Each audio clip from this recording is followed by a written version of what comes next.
Hello and welcome to our Retire Early lifestyle. Today we're going to share 10 deadly expat mistakes that most people make and don't even know it. Number 1. Using an ATM off the street.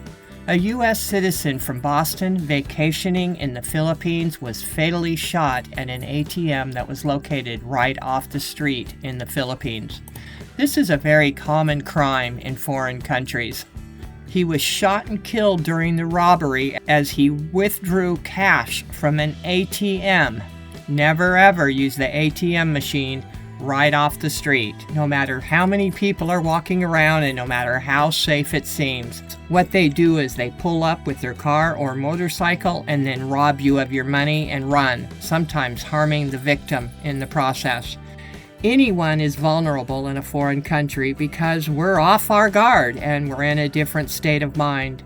But particularly the elderly people are vulnerable, disabled folks, solo females, and even solo males and inebriated people, and simply naive tourists. Using an off-the-street ATM at night is the very first vulnerability. But you don't even want to use an ATM off the street during the day. The best place to withdraw money is the bank's ATM located inside the bank, or you can use the machines in the mall or the grocery store.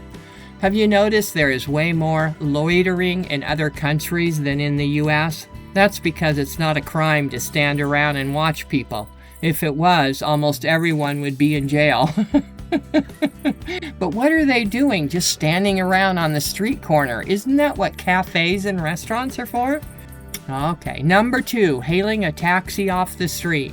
Hailing a taxi right off the street is usually not a good idea in areas where there's a lot of criminality already. For example, we were told never to hail a taxi off the street in Guayaquil, Ecuador, because it can be risky, because you never know if a bad apple is posing as a taxi company.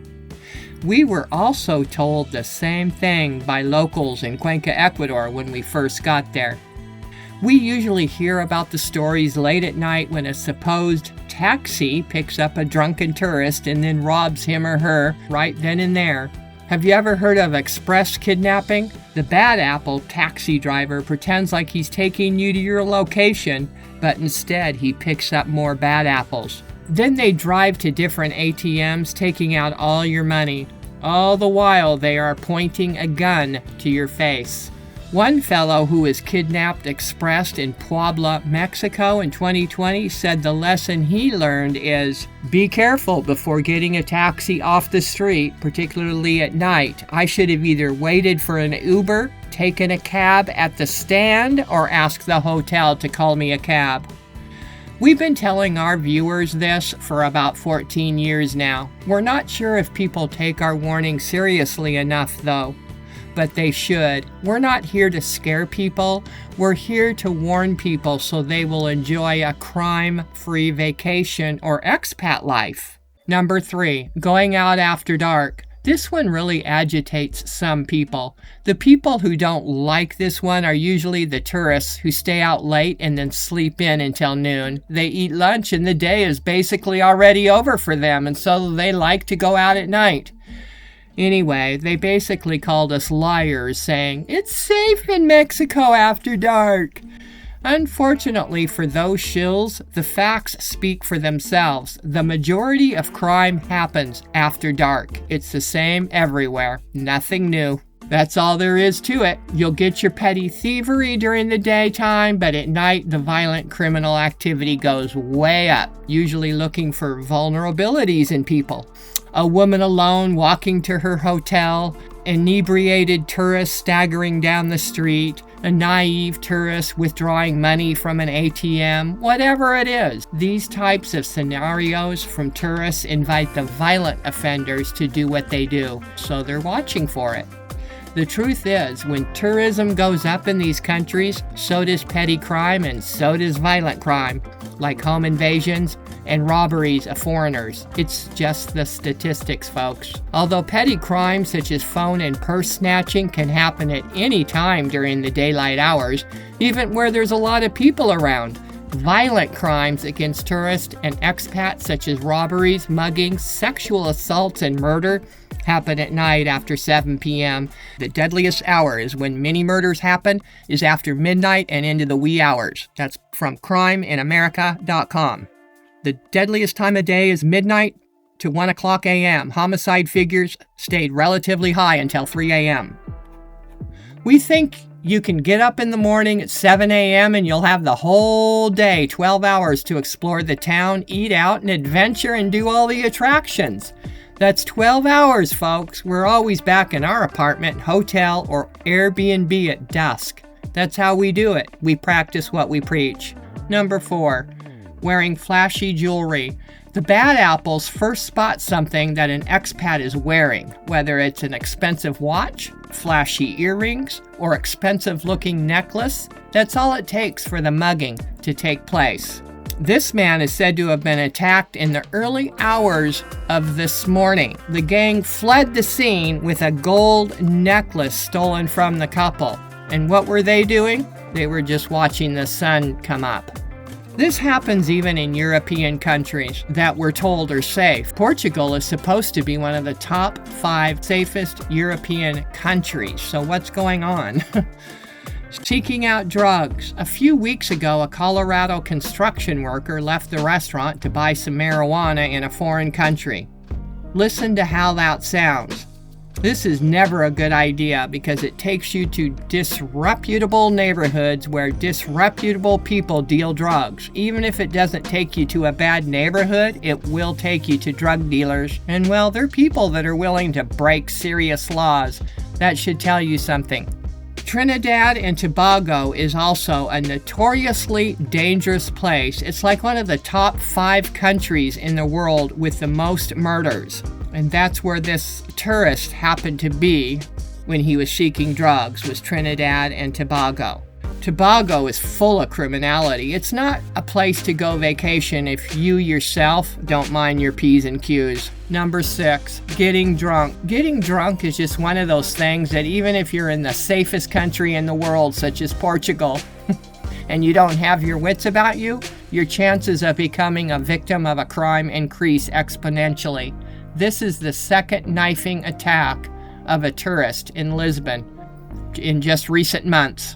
American tourists killed, another seriously injured in stabbing attack in Portugal. It's interesting because we warned people years ago when the promotions had just started that crime was going to worsen because it always does. After foreigners been going to a place for 10, 15 years, doing things the way they do them,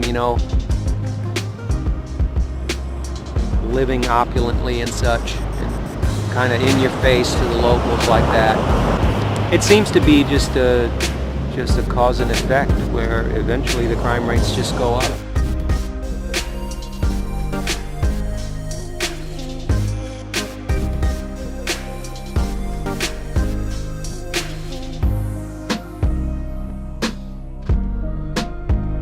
When the bubble starts topping, the prices are so unrealistic and ridiculous compared to what the locals were used to before that for the bad apples within the society, this is a gold mine, literally a gold mine for them, and the target is you. The target is you.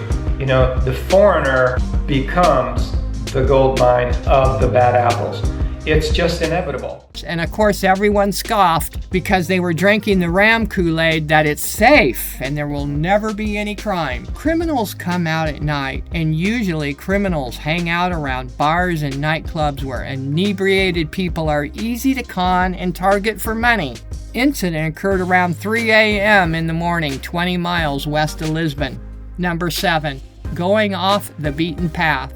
Too many women have been raped, abducted, and murdered because they went off the beaten path alone. Maybe they went hiking in the wilderness, or perhaps they went to a secluded beach or island. There's also rumor going around that 2 or 3 women alone are going to be safe, but time and time again we see that is not the case. Number 8, living in isolated areas. We just reported on 2 different Canadians and a German couple who traveled to Costa Rica and were murdered in 2025. They were living in isolated locations. Canadian tourists killed in Costa Rica home invasion. Countryside and isolated locations is the exact environment the bad apples love. They could spend more time ransacking the home, making you open the safe, and no one can hear any screams or yelling for help. No one is even aware that a crime is even happening. And then there was the recent killing of another expat just recently, Marty Thorne, who had a spa and massage business in the jungle of Belize. She was really isolated. Her home and business was completely isolated from view. The town she lived in bordered with Guatemala. The update to this crime story is that there has been an arrest. The bad apple noticed Marty was living alone in this secluded area and he intended to rob her, and he got caught in the act, and so his irrational sick mind does what irrational and sick minds do. This is very tragic. These are mostly incidents where the North Americans lived in small towns and their home was in the countryside or isolated from view. We don't share these tips to make you afraid to travel. We share them so you won't make the same mistakes. In fact, after we did our Europe tour, we traveled back to Cuenca, Ecuador, and the crime at that time in 2020 was starting to go up, and we opted for a high-rise condo with 24/7 security. We'd rather be in a house with a yard, but we knew it was safer to be in a high-rise with security, and so that's what we did. But it worked out. We actually loved our furnished $400 3-bedroom, 2-bath apartment. It had the most magnificent views of the city. Number 9, too trusting of people. Something we've noticed a lot with foreigners living abroad is how trusting they are of everyone. This is an oxymoron because back in their home country, they wouldn't be so trusting. We have a hard time trying to understand how back in their home country, they'd make sure anyone doing domestic work or home repairs in their home, inside or outside, is insured and credentialed. But when they move abroad, they just let anyone they just met into their home. Imagine that. There are many incidents where expats and tourists trust the locals just a little bit too much. It is very alarming, and we would have to guess is the biggest reason there is so many assaults and robberies on foreigners in their home. Trusting strangers in a foreign country where you can't even speak the language is very risky for many reasons. Crafty Thai woman allegedly steals British tourists' Rolex in Pattaya. A British man is warning tourists to keep their wits about them in Pattaya after he was allegedly deceived by a Thai woman who he claims stole his luxury Rolex watch worth almost 1 million baht. I guess this fellow and thousands more like him didn't keep their wits about them when they went to Thailand. Perhaps they just aren't using their heads. If it's not screwed on, we have no sense. We reported on another incident recently where an American lawyer was robbed by a thug of 4 in Thailand in October of 2025. They crashed his motorcycle while he was driving it with their car. Then they attacked him, threw him to the ground, and then they snatched his $75,000 Rolex off his wrist. These are targeted incidents for valuables. It wouldn't happen if it wasn't spotted, right? Number 10, knowing the latest and newest scams. Most expats don't know all the scams and frauds in countries they just moved to. Before you travel as a tourist or move as an expat, you should find out what the newest scams are. We recently reported on a real estate scam where a German couple was selling their $1 million home to 3 locals that it turned out to be scammers and fraudsters, and it turned tragic for this European couple. The locals pretended they wanted to buy the property. One even said he was a real estate agent. So the initial deposit contract for the property was signed by all the parties, but the locals never handed over the deposit, probably giving them some bogus excuse why they didn't have the money. But anyway, in a nutshell, the whole deal went from fraud to murder in an instant. There's the house. See how secluded it is? It's on like 10 acres or something. Two different expat mistakes this couple made was being too trusting of people and living out in isolation. Really, they should never have done the real estate deal at their home. It would have turned out better had they been in a public location. We're just saying, there are all kinds of different scams that can potentially turn deadly, so expats and tourists need to learn how to smell out a rat. There are a lot of rats when you travel abroad, believe us. Here are some of the new scams for 2026. Will you be able to smell the rat or rats? Number 1, fake officials in tourist hotspots. Well, if an official comes up and starts talking to you and wants something from you, I'd offer to take a photo with the officer before you do anything else. That will help weed out the fake ones. Number 2, free gifts for tourists. In this scam, the gift giver will expect money from you later, and if you don't comply, bad news. Scammy taxi cab drivers. They claim that your hotel is closed down and will then offer to take you to a tourist office. But guess what? The tourist office is fake. And now what? Well, now they have you somewhere away from the people and they can do whatever they want. Some of these are quite scary. Remember, don't hail taxis off the street anywhere abroad. Friendly locals? Locals will ask you if you want to go have drinks, but these friendly locals soon change into evil people who have ulterior motives. Do not tell anyone where you are staying, or don't give out your address to anyone. Number 5, friendship bracelet scam. The bad apples, they pretend like they're giving you a free bracelet and they tie it on your wrists and you're all excited. Oh, this is a really pretty bracelet. And then they demand 20 euros. Don't allow anyone to touch you. They're going to keep demanding the money from you. Number 6, real estate, buy and rent, deposit scams. There is just too much of this going on. I mentioned earlier about the German couple who moved to Costa Rica, and all they were trying to do is sell their $1 million home in Quepos, Costa Rica, and they are now not with us. If we had $1 for every American expat that goes abroad to enrich themselves in a property bubble and then gets murdered, well, you know the story. Have witnesses and hire lawyers if you have to. So tragic and unfortunate. This shouldn't have happened in paradise. Foreigners are the targets for these scams because you're new to the country and you don't know about the scams yet, and they're all over, these scams. They're everywhere. We say enjoy everything the country has to offer, but keep your spidey senses up so you can smell out the rats and stay safe. So that's it, folks. We hope you enjoyed this information today. Stay safe when you travel to a foreign country. Take care and bye-bye.